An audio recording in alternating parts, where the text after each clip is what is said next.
es ahora y en la hora de nuestra muerte. Amén.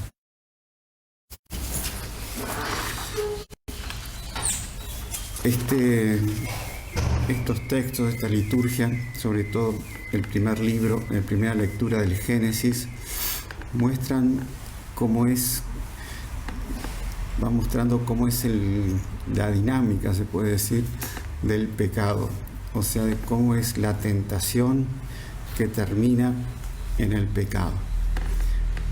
Aquí fue Eva que fue tentada por la serpiente, que dice, era el más astuto de todos los animales del campo. Entonces, la serpiente va enredando a Eva, que era santa, ella no tenía pecado original, ella era, toda su alma estaba bien formada, no tenía vicios, no tenía defectos, era, bueno, como decíamos, era enteramente sin pecado original, enteramente pura. La fe dominaba la razón, la voluntad, la sensibilidad. Pero por un acto de falta de vigilancia, o que la serpiente la enredó, entró en esa especie de sugestión en que ella tendría que haber cortado ahí de raíz la tentación, pero ella siguió en la conversación con el demonio. Entonces, así que Dios les ordenó que no comieran ningún árbol del jardín. Entonces, una pregunta ya con doble intención, como que dejando mal a Dios. Le dice, podemos comer de todos los frutos de los árboles, pero respecto al árbol que está en el medio del jardín, Dios nos ha dicho, no coman de él ni lo toquen, porque de lo contrario quedarán sujetos a la muerte. Entonces ahí ya la serpiente da un paso más y engaña, porque dice, no morirán.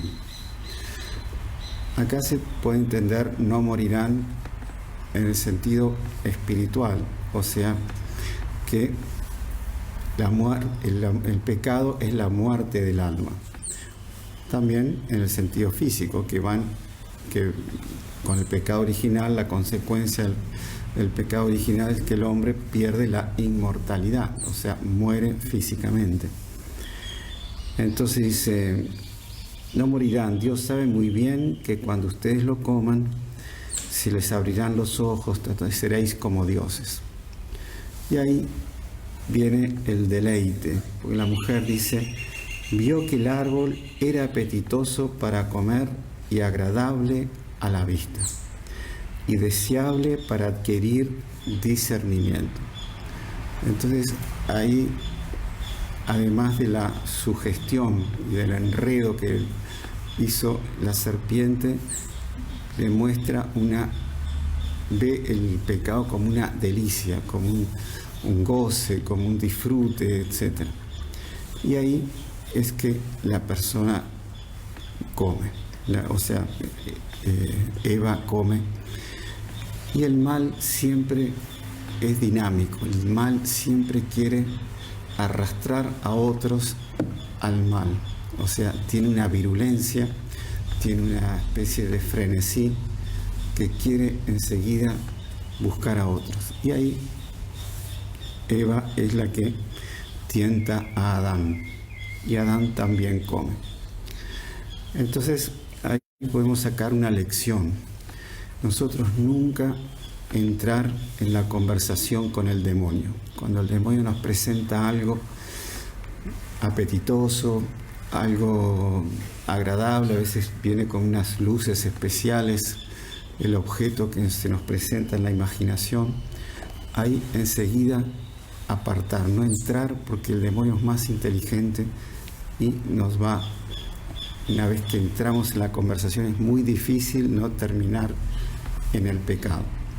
Entonces lo mejor es cortar de entrada y no conversar con el demonio, cortar de raíz. Y ahí uno queda mucho más libre, mucho más, el alma queda mucho más abierta a las cosas de Dios. Luego viene la segunda parte, en que Dios aparece y llama a los hombres, a Adán, porque siempre conversaban con Adán al final de la tarde. Y Adán, ¿qué hace? En vez de irse hacia Dios y pedir perdón y arrepentirse, y al contrario, buscar a Dios enseguida,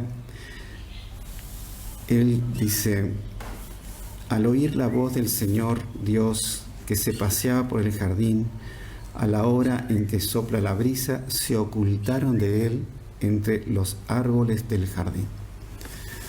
Entonces, eso es otro paso que da que el demonio hace dar al pecador: huir de la presencia de Dios, huir del perdón, huir del arrepentimiento y darle la desesperación. O sea, y también la idea de que nadie se va a enterar, va a ser el pecado, lo hicieron ellos dos, que no se sepa nada, etc. Entonces es el momento en que hay que buscar a Dios. El pecador tiene que buscar a Dios, que es donde va a estar la solución para su alma, el perdón. Pero el demonio, al contrario, lo que hace es que la persona huya de la presencia de Dios.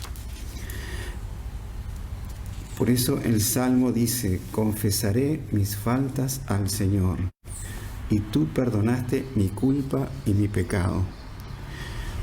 Dice: tú eres mi refugio, tú me libras de los peligros y me colmas con la alegría de la salvación. Entonces, esa paz de alma que trae la confesión de los pecados es una cosa que el demonio trata de que nosotros no tengamos.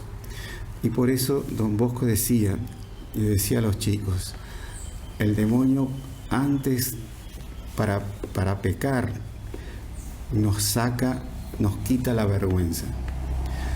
Después, cuando uno quiere confesarse, el demonio nos tienta con la vergüenza y con lo que van a decir el Padre, que van a decir de mí, para evitar que la persona se confiese. Entonces tengamos mucho la gracia de la vigilancia, pidámosle al Espíritu Santo. Esta es una misa que estamos celebrando, una misa votiva al Espíritu Santo, para que el Espíritu Santo nos dé ese discernimiento de dónde está el mal y cómo el mal quiere hacernos caer y cómo el mal nos quiere hacer desesperar y el mal nos quiere separar para siempre de Dios.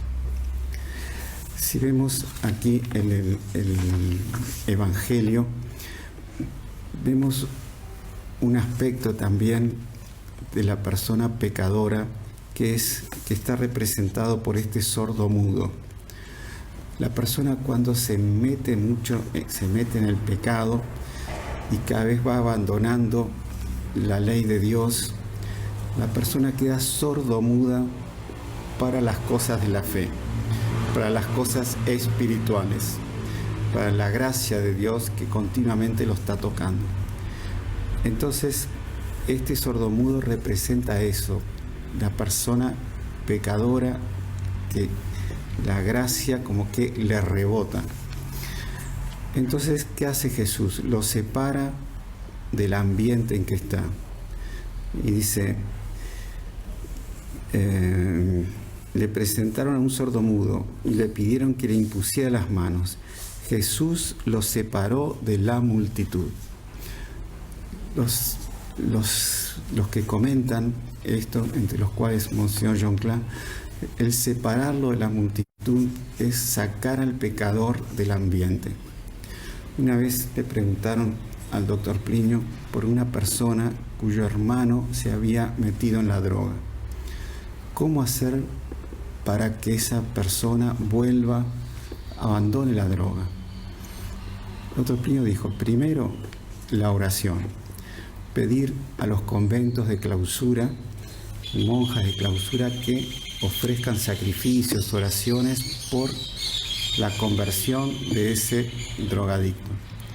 Segundo, sacarlo enseguida del ambiente, porque es el ambiente lo va a tratar de agarrar y a tratar de que él no salga de ese vicio en que está.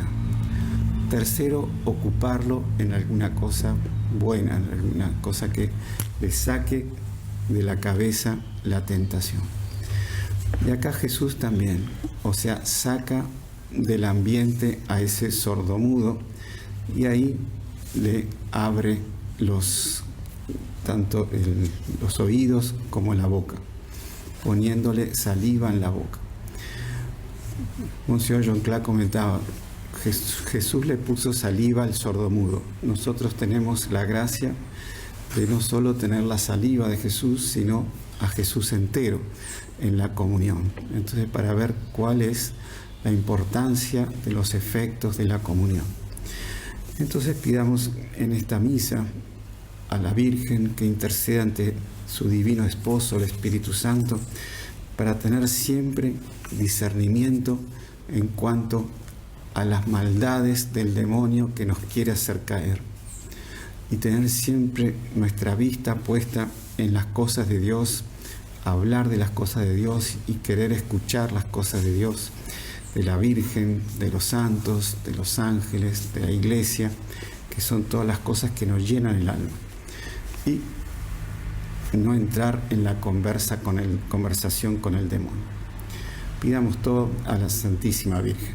Ave María Purísima.